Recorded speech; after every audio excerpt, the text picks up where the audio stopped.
My son handed me a glass of water at the Christmas dinner table. An hour later, I was standing in his kitchen, my hand shaking, as I dialed 911. What I found wasn't just a family secret. It was a $2 million murder plot. And I was the target. Before I tell you how this perfect holiday dinner turned into a crime scene, please let me know in the comments where you're watching from. And be sure to like this video and subscribe to the channel because you won't believe the trap I set for them in the end. The lie began at the dinner table. It always does. The centerpiece was a mountain of pine boughs and glittering ornaments so tall you could barely see the person across from you. In this case, that person was my son David. The table was laden with a feast that could have fed a small army, a perfectly browned turkey glistening under the light of a crystal chandelier. Everything was perfect, too perfect. My daughter-in-law Chloe raised her glass of wine. The diamond on her finger caught the light and shattered it into a dozen tiny rainbows. A toast, she said, her voice smooth as silk. To family, to success, and to a wonderful Christmas. David smiled, a wide, practiced smile that didn't quite reach his eyes. To success, he echoed, looking at me. It's been a great year for the firm. We just landed the Henderson account. I nodded, taking a small sip of water. Henderson account. It sounded impressive. But I had spent 40 years as a forensic accountant, a bloodhound for numbers that didn't add up. My entire life was about finding the lie hidden in the ledger. And my son's life was a ledger full of red ink. I knew for a fact that his firm was just him and a laptop in a rented office space. 6 months ago, he had come to me, his face a mask of shame, asking for a $50,000 loan. A short-term bridge, he'd called it. An investment opportunity he couldn't pass up. I gave it to him, of course. You always do. You tell yourself it's the last time that this will be the one that turns it all around. But as I sat there listening to them talk about their upcoming ski trip to Aspen and the new Lexus in the driveway, I did the math in my head. The $50,000 was gone, I knew that. But this display, this was something else. The watch on David's wrist was easily $10,000. Chloe's dress was from a designer whose name I only knew because my late wife used to dream of owning one. Their performance of wealth was costing a fortune. That's when I felt it. A dull ache in my chest, a gentle squeeze around my heart. I put my fork down. A wave of dizziness washed over me, making the chandelier lights blur into a single blinding star. I took another sip of water, hoping to clear my head. Stress, I told myself. The holidays are always stressful. The rich food, the emotional strain of seeing my son live a life built on a foundation of sand. It's just indigestion. But the pressure in my chest grew tighter. It felt like a band slowly being constricted. Dad, are you okay? David asked. The concern in his voice sounded almost genuine. I'm fine, I managed to say, forcing a smile. Just a little tired. Chloe, the meal is spectacular, truly. She beamed. Oh, it's nothing, Jacob. We're just so happy you could be here. The room felt warm, too warm. The scent of pine and roasting meat was suddenly suffocating. I needed to get up to move. If you'll excuse me, I said, placing my napkin on the table. I think I just need a glass of fresh water. I stood up, my legs feeling unsteady. As I walked towards the kitchen, I could feel their eyes on my back. The walk down the short hallway felt like a mile. The polished hardwood floors seemed to sway beneath my feet. I gripped the doorframe of the kitchen to steady myself. The room was a marvel of modern design, all stainless steel and gleaming white countertops.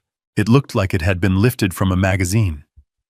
But just like their lives, the perfection was only on the surface. A pile of mail was shoved carelessly into a corner of the counter, a messy stack of envelopes threatening to spill onto the floor. I reached for a glass from the cabinet, and my sleeve brushed against the pile. It was all the force needed to upset the fragile balance. Letters and bills cascaded across the granite, scattering like fallen leaves. Damn it, I muttered, bending down to pick them up. bills from high-end department stores, a letter from a luxury car dealership, and then one envelope that made me freeze. It was from the Prudential Insurance Company. My name and address were clearly visible through the plastic window. I hadn't done business with them in over a decade. My heart, which was already beating uncomfortably, began to hammer against my ribs. I picked up the envelope. It had been opened. My training, my instincts, every alarm bell honed over a lifetime of uncovering deceit screamed at me. This wasn't my mail. It had been sent to my address, but David must have picked it up. Why, I knew I shouldn't. I knew it was a violation of privacy. But a deeper instinct, the instinct of a father who senses a profound danger, took over. My fingers, trembling slightly, pulled out the document inside. It wasn't a letter. It was a policy confirmation. The words swam before my eyes, stark and brutal in the cold kitchen light. Type of policy term, life insurance. Insured Jacob Peterson. Policy value $2 million. Policy start date 3 weeks ago. And then the final devastating line. Beneficiary David Peterson. Son. The air left my lungs. The pressure in my chest intensified into a sharp, stabbing pain. $2 million. He had taken out a $2 million life insurance policy on me. I sank against the counter, the smooth, cold stone doing nothing to cool the fire of betrayal that coursed through me. My mind raced, trying to make sense of the impossible. The loan, the lies about his success, the extravagant spending. It was all a desperate charade. He wasn't just in debt. He was drowning in it. The wave of dizziness returned stronger this time, and a cold sweat broke out on my forehead. I felt sick, truly sick. My eyes scanned the countertop, searching for something, anything, to ground me. And then I saw it. Next to the sink was the half-empty bottle of Fiji water I had been drinking from when I first arrived. David had handed it to me himself. "Here you go, Dad. Hydrate," he'd said with a smile. And right beside it, partially hidden behind a marble salt cellar, was a small, clear vial. It was no bigger than my thumb, with no label. It was almost empty, but I could see a single viscous drop of clear liquid clinging to the bottom. In one horrifying crystalline moment, everything connected. The sudden illness, the tightness in my chest, the $2 million insurance policy, the unlabeled vial, the glass of water from my son's hand. This wasn't indigestion. This wasn't stress. This was an audit of my own murder. For a moment, pure, unadulterated panic seized me. I wanted to scream, to run out of the kitchen and confront them, to smash the facade of their perfect Christmas to pieces. But then a lifetime of discipline took over. I had faced down embezzlers who had stolen millions, con artists who had ruined entire companies. I had learned one crucial lesson: never let them see you sweat. The moment you show emotion, you lose. My breathing steadied. The panic receded, replaced by an ice-cold clarity. My mind, the mind of a forensic accountant, began to work. This was no longer a family crisis. It was a crime scene. And I was the primary witness. My movements became deliberate, precise. I glanced up and saw the small, dark lens of a security camera mounted in the corner of the ceiling. They were watching. Or at least they could be. I had to act normally. I slid the insurance policy back into its envelope and placed it on the counter. Then, my hand moving with a surgeon's steadiness, I picked up the tiny vial. My fingers closed around it, and I slipped it deep into the pocket of my trousers. Evidence. I turned to the refrigerator, opened the door, and took out a new sealed bottle of water. I twisted the cap, the plastic crackling in the silent kitchen. I raised the bottle to my lips and took a long drink, letting the cool liquid soothe my raw throat. I needed to flush my system. I needed to think. After a moment, I composed myself. I smoothed my shirt, ran a hand through my hair, and pasted a neutral expression on my face. I was ready. I walked out of the kitchen and back towards the warm, golden light of the dining room. Back to the lies. As I sat down, Chloe looked at me with her perfect plastic smile. Feeling better, Jacob, I looked across the table past the ridiculous centerpiece and met my son's eyes. He was watching me, a flicker of something unreadable in their depths. I forced my own smile, a grim, thin line. "Much better, thank you," I said, my voice even and calm. The water helped. He nodded, satisfied, and turned back to his meal. But I kept watching him, this stranger who wore my son's face. He had no idea that the game had changed. He thought he was the hunter closing in on his prey. He didn't know that I had found the trap he had set for me, and I was no longer the prey. I was the man who was going to burn his entire world to the ground. The quiet of my resolve was the most dangerous thing in that room. It was my own declaration of war. The drive home was the longest 15 minutes of my life. Every pair of headlights in my rearview mirror felt like an accusation. Every shadow on the side of the road felt like a threat. I gripped the steering wheel, my knuckles white, the small glass vial a cold, hard lump in my pocket. It was a tangible piece of the nightmare, a tiny object that held the immeasurable weight of my son's betrayal. I didn't turn on the radio. The silence was my sanctuary, a space where I could finally let the pieces of the evening settle, not into a coherent picture, but into the jagged shards of a shattered reality. When I finally pulled into my own driveway, I didn't rush inside. I sat in the car for a long time, the engine ticking as it cooled. My house, the one where I had raised David, where my wife and I had shared 30 years of memories, looked back at me.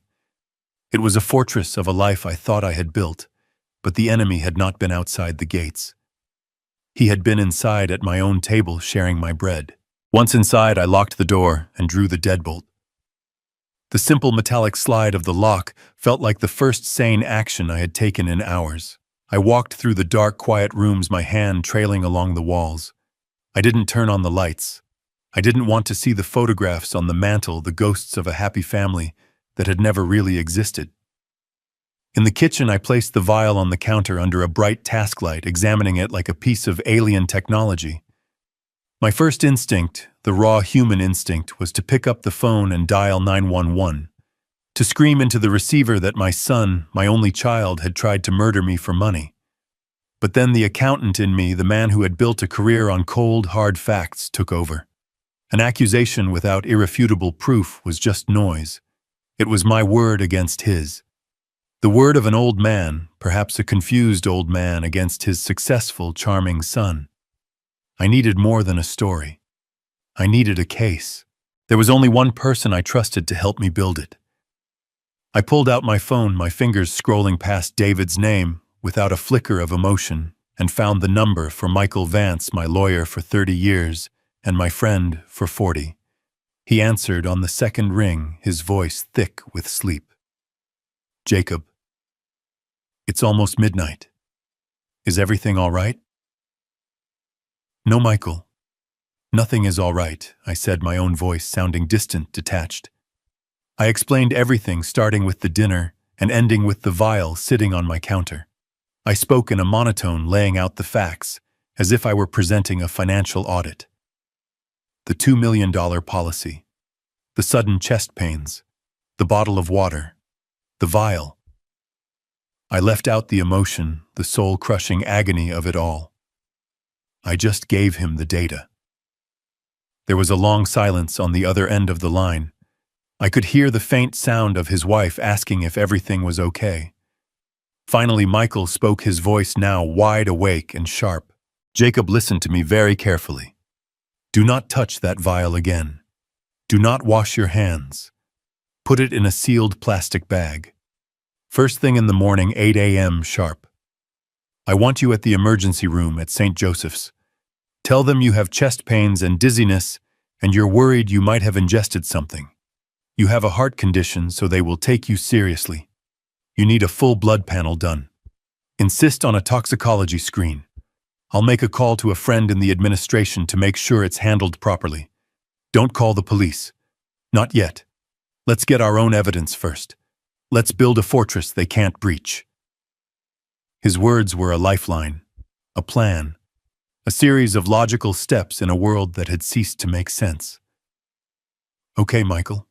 I'll do it."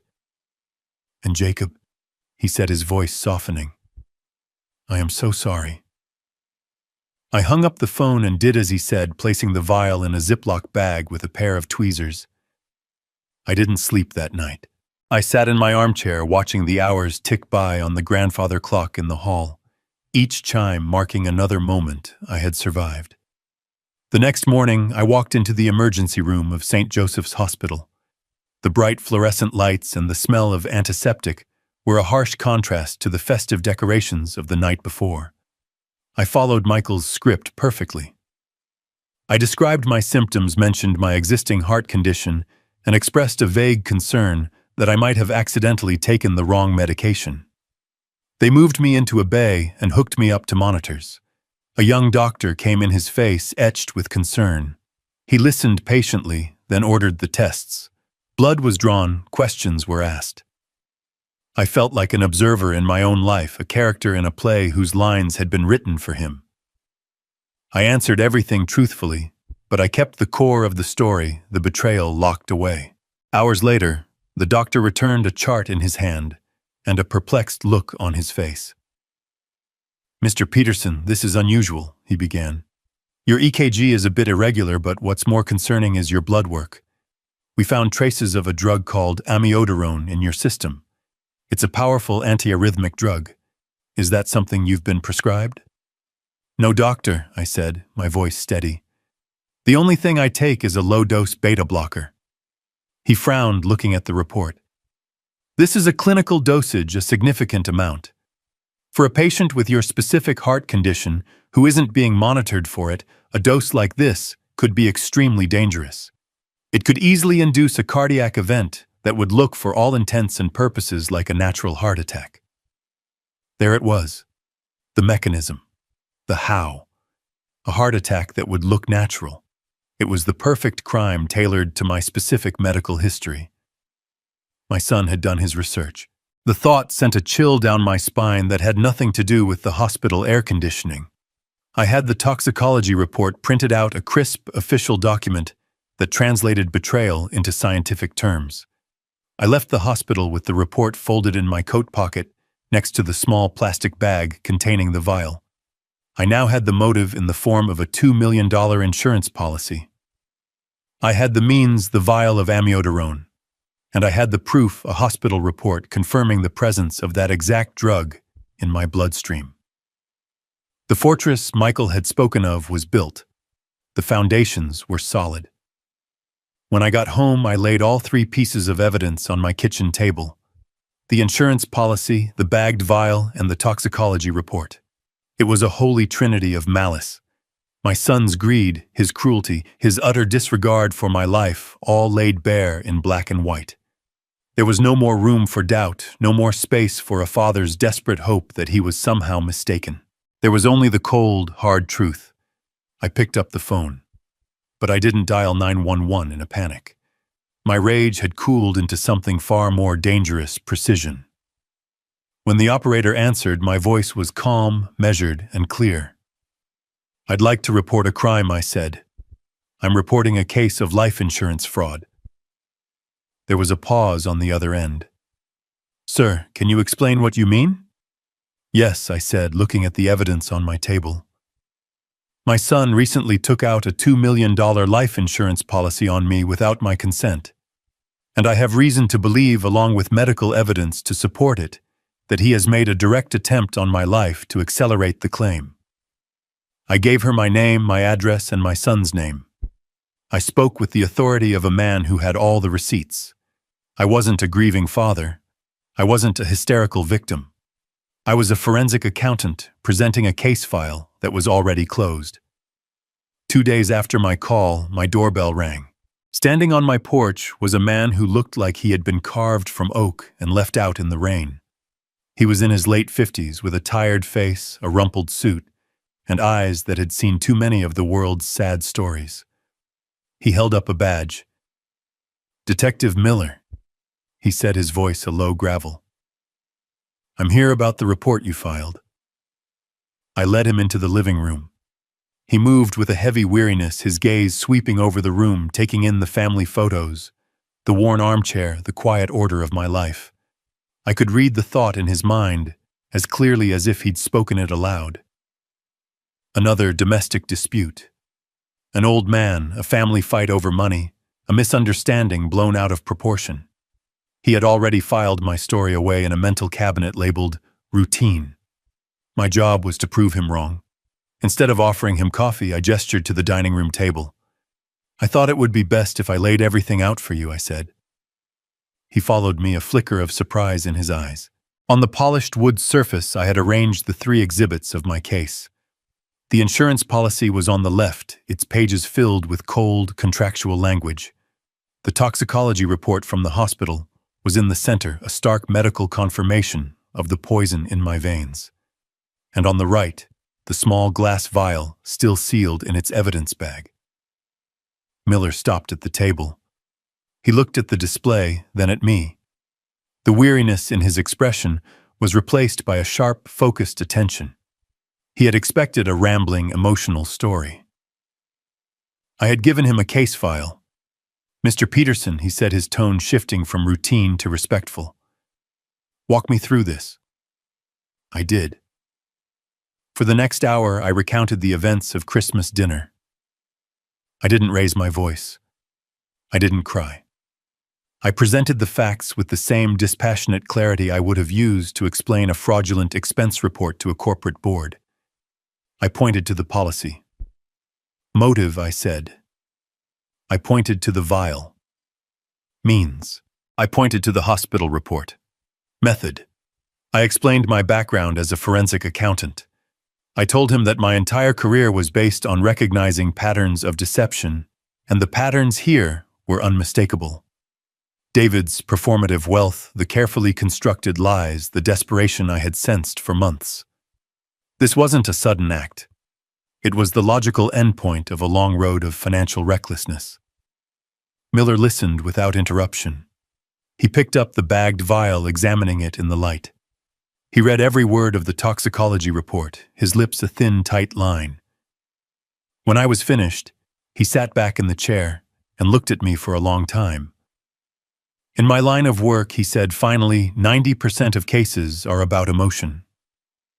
Rage, jealousy, greed. They're messy, but this," he gestured to the table, "this is clean. It's calculated." "You're right, Mr. Peterson. This isn't just a family squabble. This is a business plan." That was the moment I knew he believed me. The tide had turned. I was no longer a potential victim of old age and confusion. I was a credible witness. He and his partner spent the next 2 hours carefully collecting the evidence, asking precise questions, their professionalism, a comforting balm on the raw wound of the situation. Before he left, Miller gave me his card. "We're going to look into your son's finances," he said. "If what you suspect is true, the numbers won't lie. I'll be in touch." The call came 3 days later. Jacob Miller said, dispensing with the formality of my last name, "We're digging, and it's worse than you thought." I sat down in my armchair, the phone pressed to my ear, and listened as the detective painted a portrait of my son's secret life. The illusion of wealth was financed by a mountain of debt. Miller listed the figures with the grim cadence of an executioner. $150,000 in credit card debt across 8 different cards, a second mortgage on their house that had bled out all their equity, and the final nail in the coffin, a $60,000 loan from a private lender in Philadelphia. "This isn't a bank," Jacob Miller explained. "This is a loan shark.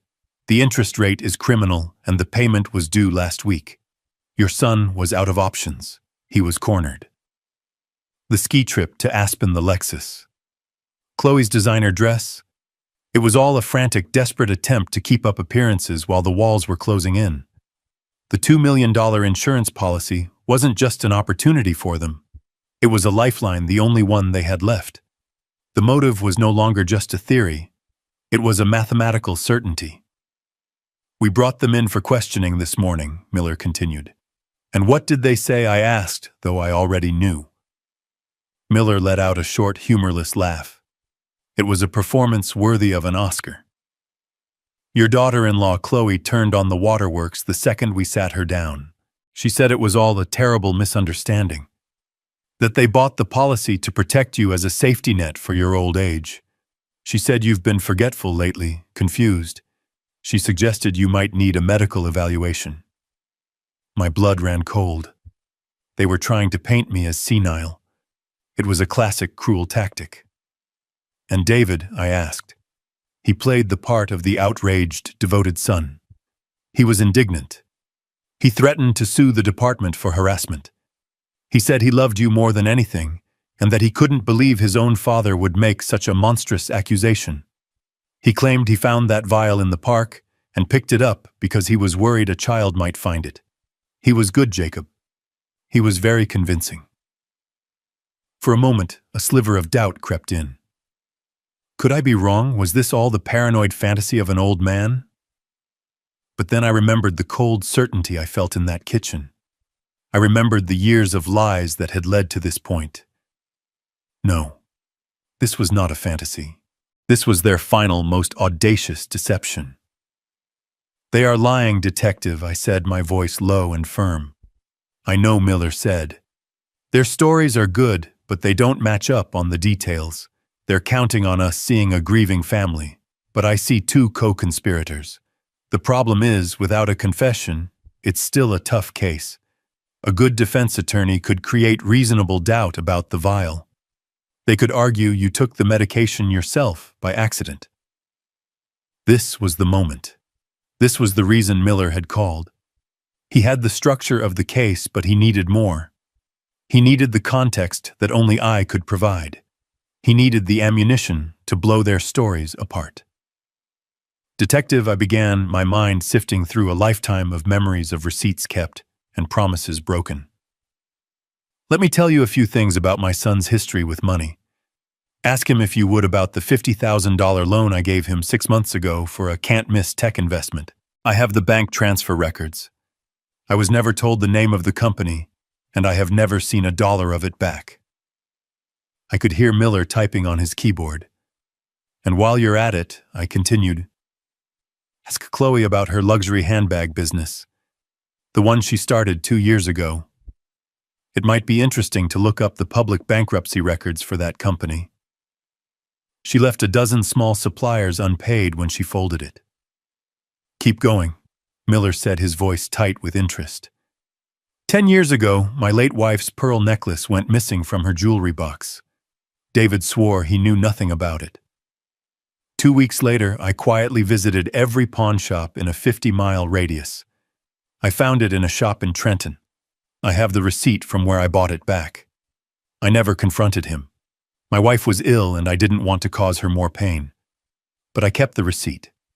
I was opening the family vault, revealing the rot and decay that had been hidden for years.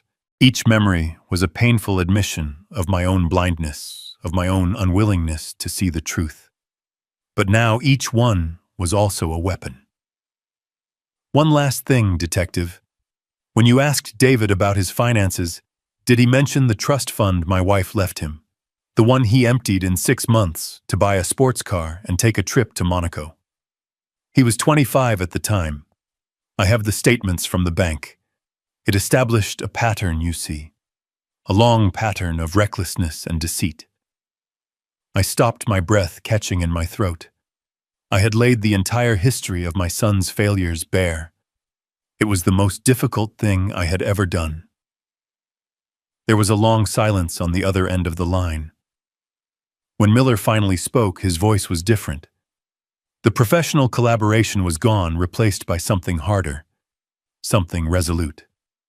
Thank you, Jacob, he said. That's the ammunition I need. They think they're playing a game of chess with a confused old man. They don't realize they're playing against a grandmaster. The phone call that sealed their fate came on a Thursday afternoon. It was Detective Miller. His voice had lost its usual weary tone. It was now sharp-edged with the thrill of the hunt. We got it, Jacob, he said. The smoking gun. I sat down, my hand tightening on the receiver. What did you find? The drug amiodarone. It's not easy to get without a prescription, but it's not impossible. We started digging into online pharmacies, the kind that operate in a legal gray area. It took some time, but we found a transaction from a Canadian website shipped to a P.O. box about 20 miles from your son's house. The purchase was made 5 weeks ago. How did they pay for it? I asked, already knowing the answer.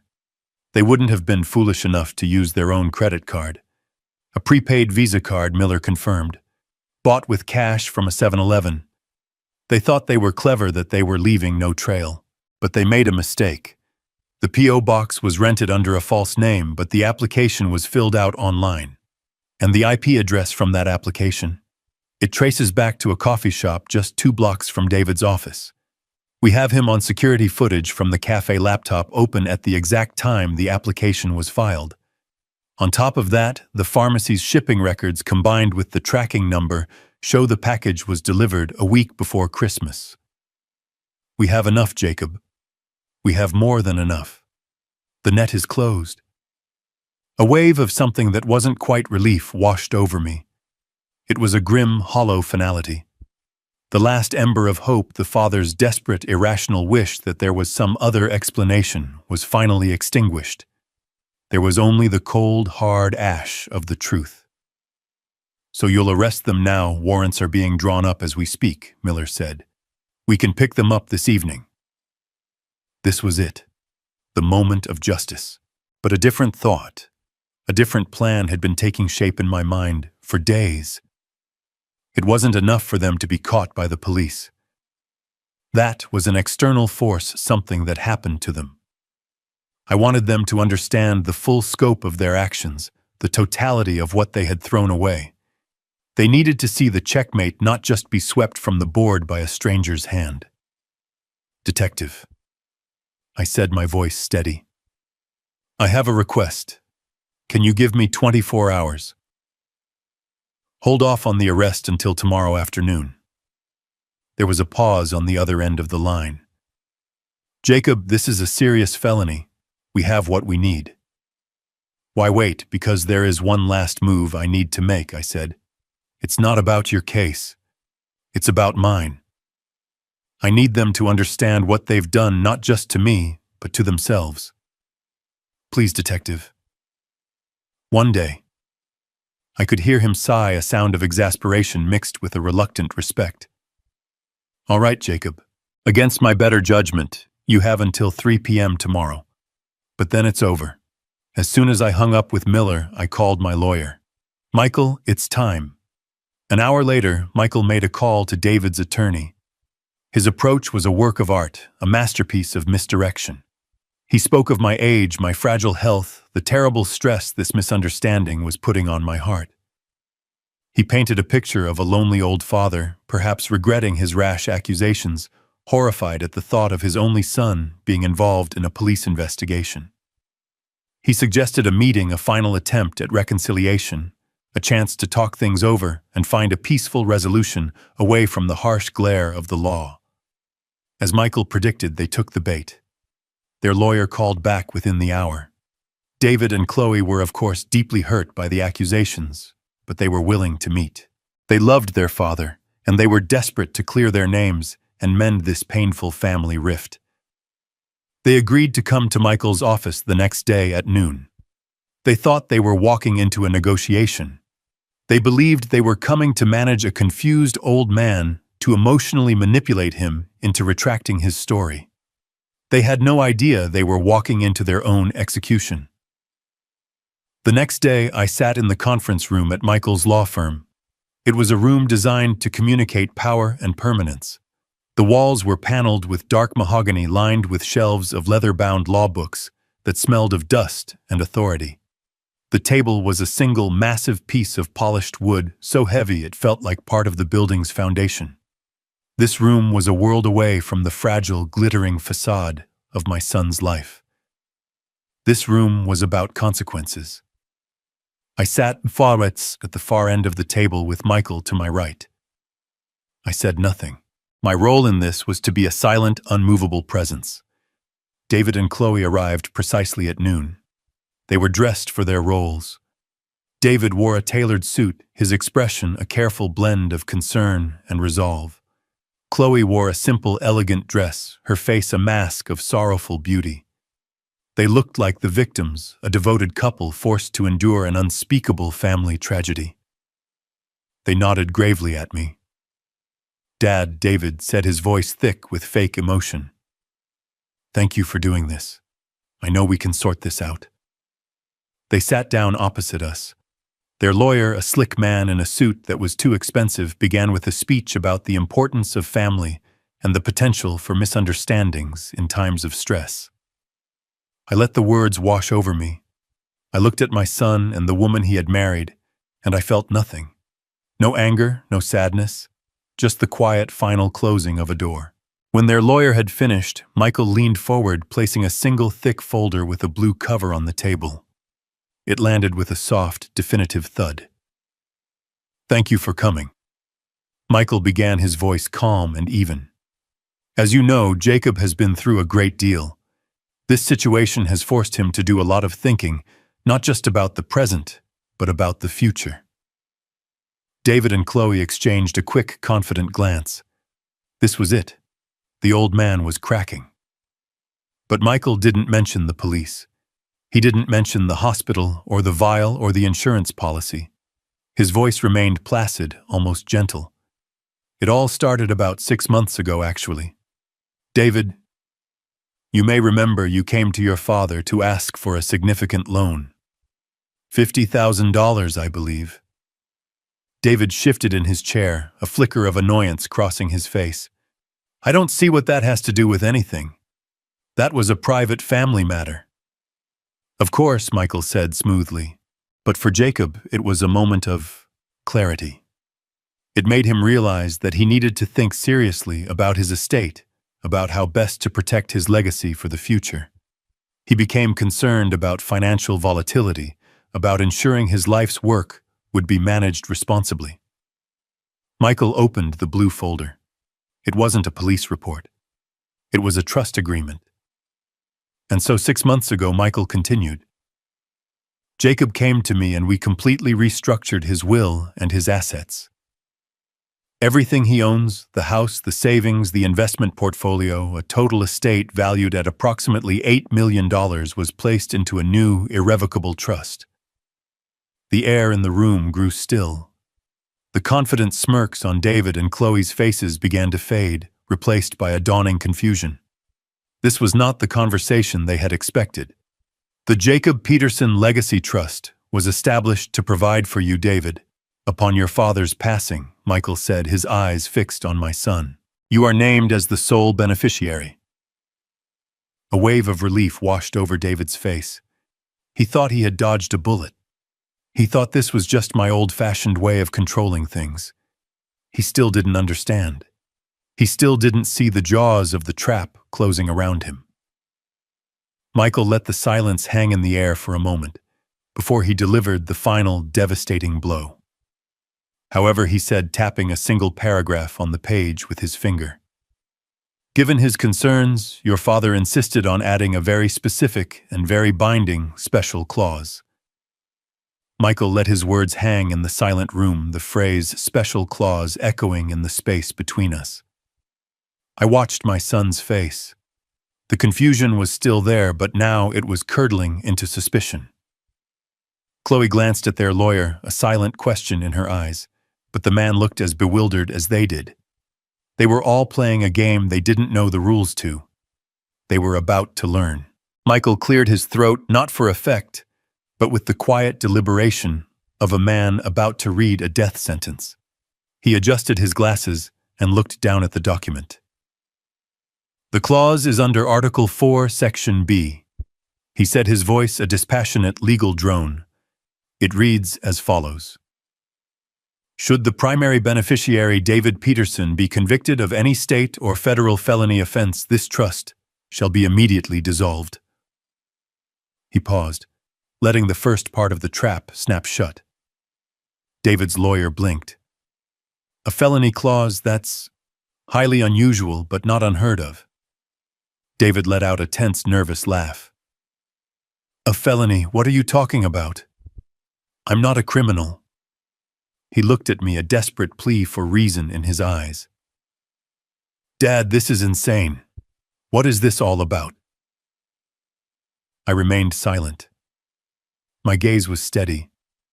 I was simply the accountant here to watch the final numbers being tallied. Michael held up a hand. Please let me finish. There is a second condition. He looked back down at the page. It continues.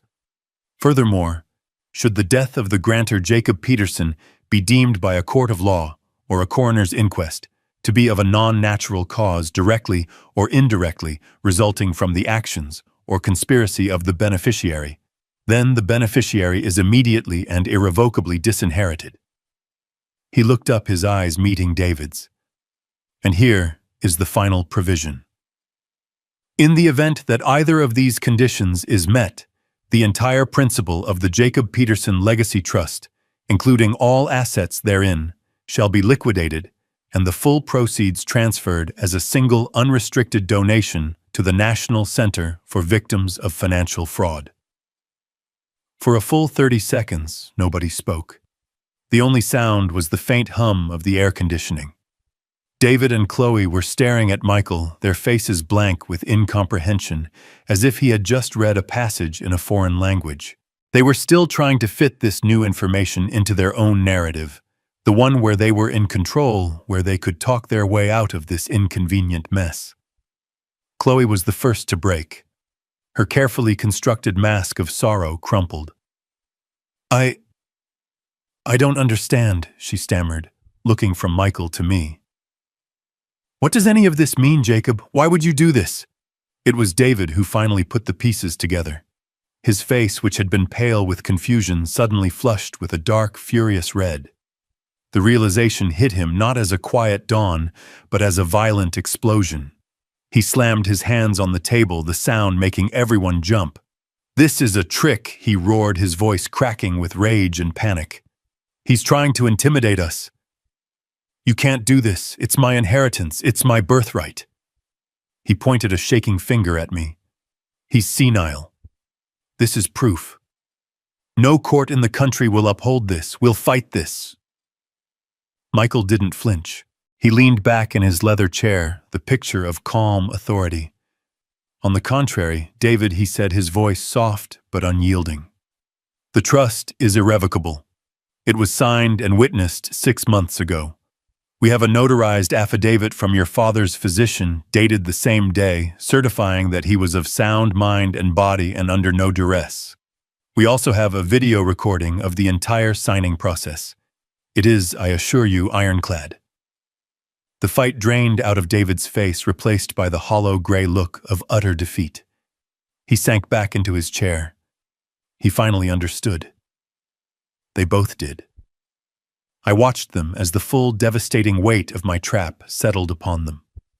Their plan had been to commit the perfect crime, to poison me in a way that mimicked a natural heart attack, to collect a clean $2 million from the insurance company, and then to inherit the remaining $8 million upon my tragic but not unexpected death, a $10 million prize.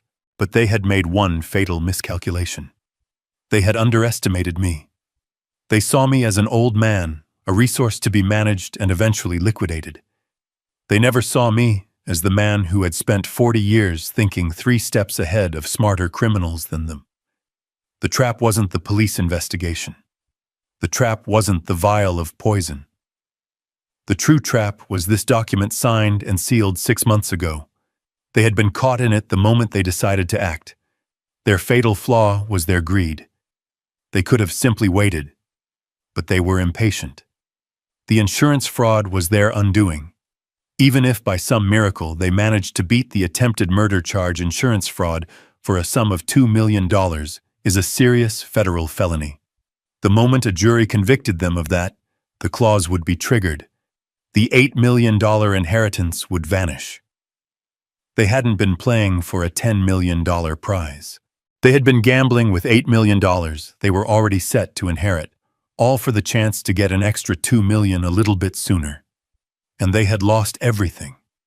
They had spent months planning a crime, not realizing that their punishment had already been written into law, my law waiting for them to walk right into it.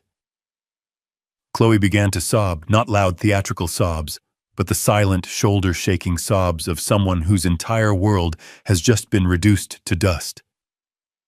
David just stared at me, his mouth slightly open, his eyes vacant. The hatred was gone. The anger was gone. There was nothing left but the vast, empty space of his own ruin. He saw it all now. He saw the checkmate. At that exact moment, there was a sharp, authoritative knock on the conference room door. Michael looked at me. I gave a slight nod. "Come in," Michael called out. The door opened and Detective Miller stepped inside. He was flanked by two uniformed police officers. The air of quiet legal devastation was instantly replaced by the stark, unavoidable reality of the state. Miller's tired eyes found David and Chloe. He held up his badge, a formality that was almost absurd in its redundancy. "David Peterson," Miller said, his voice leaving no room for argument.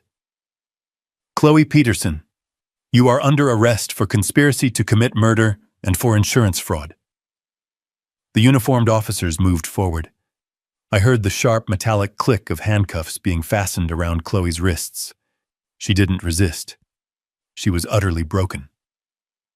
The second officer approached David, who remained seated, staring into nothing. "Sir, please stand up and put your hands behind your back." David didn't seem to hear him. He was looking at me, his eyes finally focusing. He wasn't seeing a father or a victim. He was seeing the architect of his demise. He had thought he was playing a game of chess, but he had been a pawn on my board all along. As they led him away, his hands cuffed behind his back, he was silent. The fight was over. The performance was done. The play had ended. All that was left was the quiet of the empty room, the blue folder still sitting on the table, and the final balanced entry in the ledger of my life. I felt no victory, no joy. Just the profound, sorrowful peace of a long and painful calculation finally coming to zero. The wheels of justice turn slowly, but they grind exceedingly fine. 6 months after that terrible Christmas dinner, the legal proceedings came to a quiet end. The evidence was overwhelming, the digital and chemical trails leading to David and Chloe as surely as a map. A jury found them guilty on all counts. The sentences were long.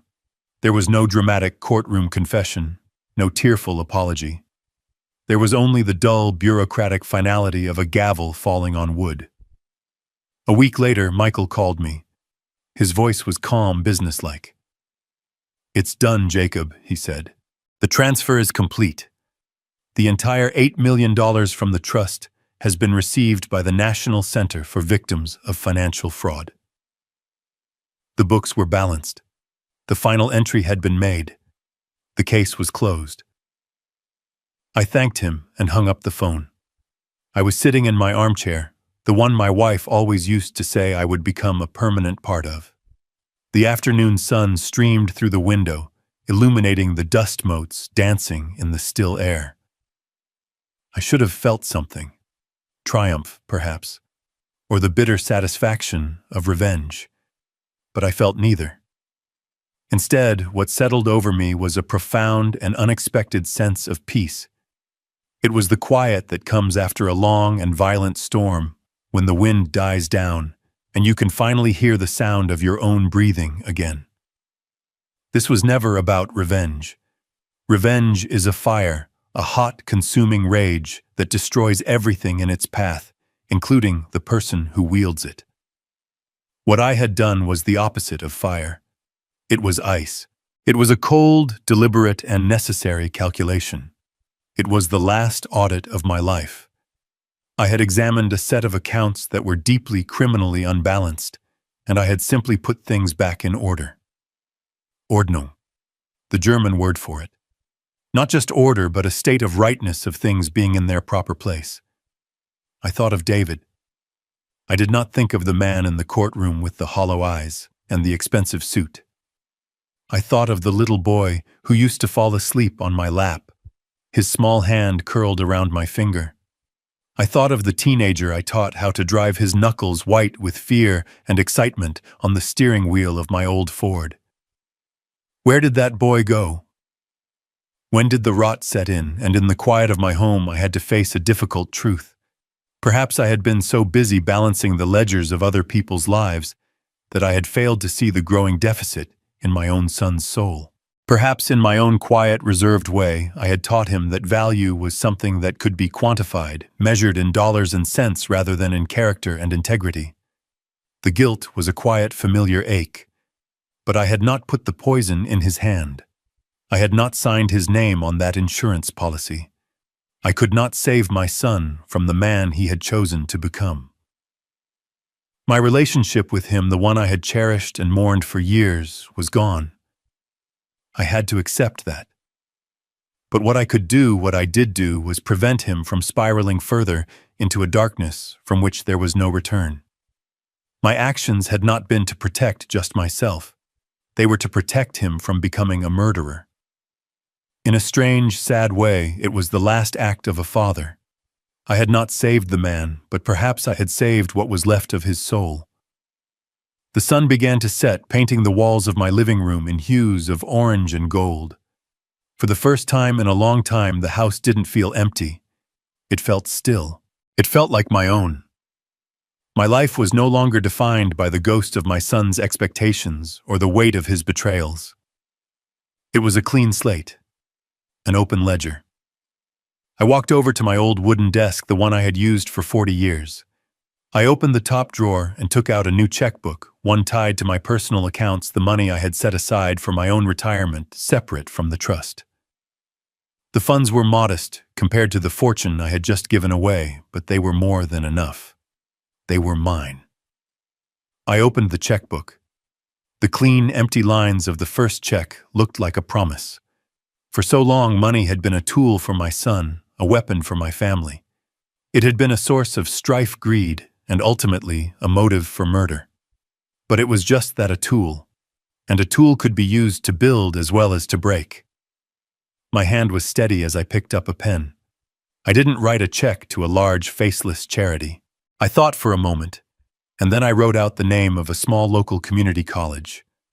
I made the check out for an amount that would fund a full scholarship for one student. Someone who wanted to study accounting. Someone who wanted to learn the language of numbers. In the memo line I wrote, "In the name of integrity." I signed my name, Jacob Peterson. The signature was firm, clear.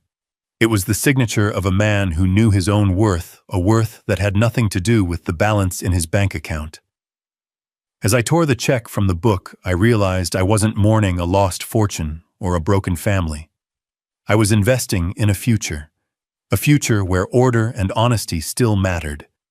I had learned that true justice isn't about punishment.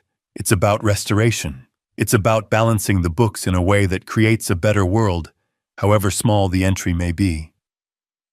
And in the quiet of my home, as twilight settled outside, I understood that my story was not an ending. It was a new beginning, a new ledger with a new purpose. And for the first time in a very long time, I felt truly peacefully solvent. This story teaches us that true strength is rarely loud. It is the quiet, calculated resolve of a person who has been underestimated. It shows that wisdom, when paired with patience, is a more powerful weapon than greed. The greatest justice is not found in fiery revenge, but in the calm, deliberate act of restoring order and protecting one's own dignity. We learn that even after the deepest betrayal, it is possible to find a new purpose, transforming pain into a force for good. It's a profound reminder that a person's true worth is measured by their integrity, not their inheritance. What did you think of Jacob's ultimate plan? Let us know in the comments below, and don't forget to like and subscribe for more stories of justice being served.